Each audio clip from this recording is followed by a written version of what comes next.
Good day, everybody. In this video, I would like to talk about how we can use geophysics and seismic waves to estimate liquefaction of sandy material.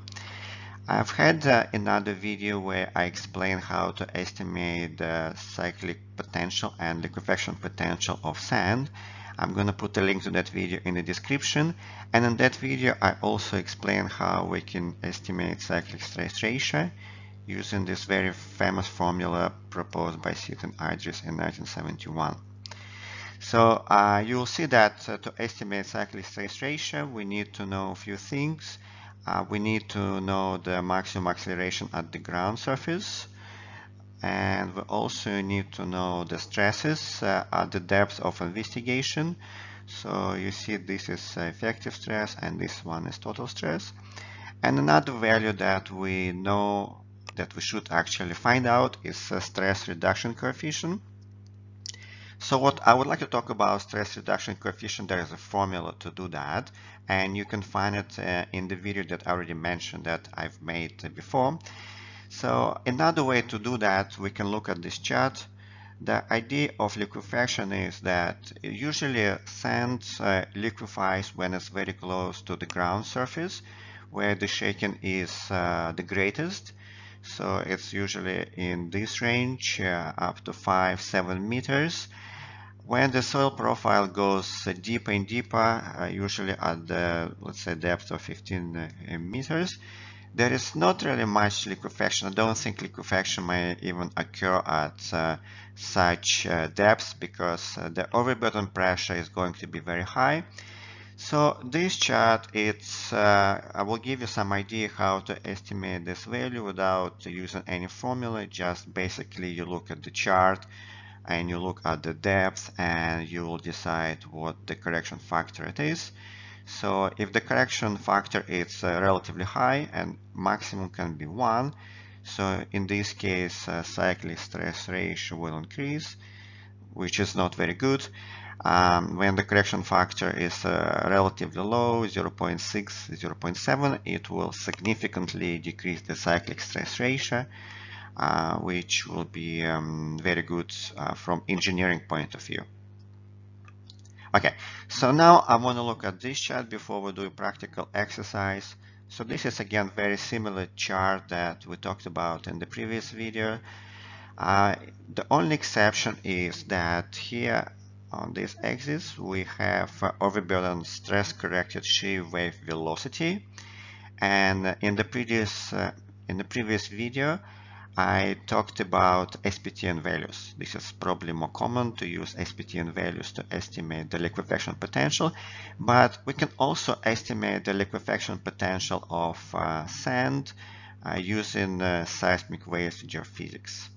So you see this is the values here, 100, 200, 300. So these values are very low. Watch my another video about seismic waves and geophysics. You will see that relatively loose saturated sand or soil will have relatively low values in the range from 100 to 300 meters per second, and you will see that much harder material and even rocks, the shear wave velocity will be very high. It will be in the range of thousands of meters per second. Okay, so this one is cyclic stress ratio, or we also call it cyclic resistance ratio. So this one comes from this formula. We're going to estimate it for any particular earthquake. So let's see how we can correct this seismic shear wave velocity. So this is the formula we're going to use. I took it from this study. If you're interested, please Google it and read more about liquefaction resistance and how we can estimate it using shear wave velocity. So to correct shear wave velocity that we measure in the field, and this is the value that we're going to correct, it's here in the formula, we need to use the atmospheric pressure, and I believe it's 101 kPa, and we're going to divide it by the vertical effective stress at the depth of investigation. right? So that will give us a corrected shear wave velocity, and then we're going to put it in this formula and use the chart. So now let's see how we can actually apply it into practice, and let's look at some example that we can make up by ourselves. Let's say that we have ground and we have a point of interest. I'll call it point A, and it's about 5 meters depth. We also have groundwater level, so we need some water for soil to liquefy, and this will be 1 meter. Well, this material will be sand because sand is very vulnerable to liquefaction, and let's say that it's going to be just sand with fines less than 5%. And we'll say that unit weight of the sand, we just kind of make it simple and say 20 kilonewton per cubic meters. So for the whole 5 meters. And when we did seismic investigation geophysics, we got that average value of shear wave velocity was about, let's say, 120 meters per second. And we're going to estimate the liquefaction potential of that material if there were any earthquake. And the earthquake will be with the magnitude of 7.5. So you see it's here. The chart is for this particular magnitude. And well, it's not very close to the epicenter, the site that we investigate. Let's say it's kind of far away, maybe a few kilometers. So in this case, peak ground acceleration will be, well, let's say 0.3 g. Not very high.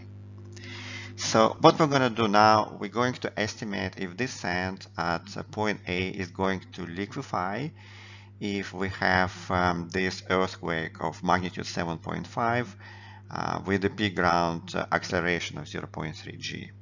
Okay, so first we'll start with the stresses. Let's estimate the stresses, then we estimate cyclic stress ratio, and after that we estimate liquefaction potential, right?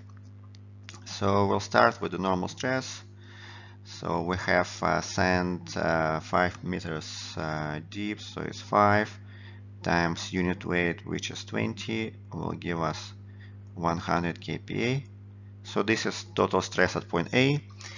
We're going to estimate water pressure. So we have 4 meters of water here. Right, 4 meters of water, and that will give us 4 meters of water times unit weight of water, which is 9.81, and that will give us approximately 39.24 kPa. And the effective stress is the difference between total stress and water pressure, so 100 minus 39.24, that will approximately give us 60.8 kPa. So this is effective stress at point A, and this is what we're going to use. So let's first do correction for the shear wave velocity. We're going to use this formula. So this is corrected value. So the value that we are given from the field investigation is 120. So now we're gonna correct to the atmospheric pressure. I believe it's 101. To the effective stress at point A will be, we just found it, it's 60.8 in the power of 0.25. And that should give us approximately 135.6 meters per second. So that will be the average shear wave velocity of this sandy material. Okay, now let's get the cyclic stress ratio using the formula of Seat and Idris. So cyclic stress ratio, that will be 0.65, We have 0.3 G divided by G, so that cancel each other. And then we're going to have the ratio between total stress and effective stress. So total stress it's 100, effective stress it's 60.8, and multiply by this reduction factor. We're gonna get it from the chart, so it's 5 meters, depth is 5 meters here, and 5 meters, so the average value is somewhere here. Well, this value, I would say it's 0.95, so that will be the value. I get it from the chart. So this is 0.9, so it's kind of halfway between 0.9 and 1, 0.95. 0.95, not very nice writing. Well, that should give us value of 0.305. So that will be cyclic stress ratio. And the final piece of today's exercise, we're going to look at this chart. So we're going to look at the ratio, which is cyclic stress ratio 0.3. So it's kind of right in between these two numbers, 0.3. And we're going to find the corrected shear wave velocity 135. So here 150. Well, somewhere here. So this is the point we have here. Okay, so now let's see. So the point, it's if it's on the left hand side from this curve, so this is the boundary, everything on the left hand side, you see all these squares, triangles, which are filled in black. So this means liquefaction will probably happen. So everything here on the right hand side means no liquefaction. So we see that the point that we have right now, it's on the left hand side. So this means that most likely this liquefaction of this particular sand at 5 meters deep would occur if we have a relatively strong earthquake with a magnitude of 7.5, which would generate 0.3 G of peak ground acceleration.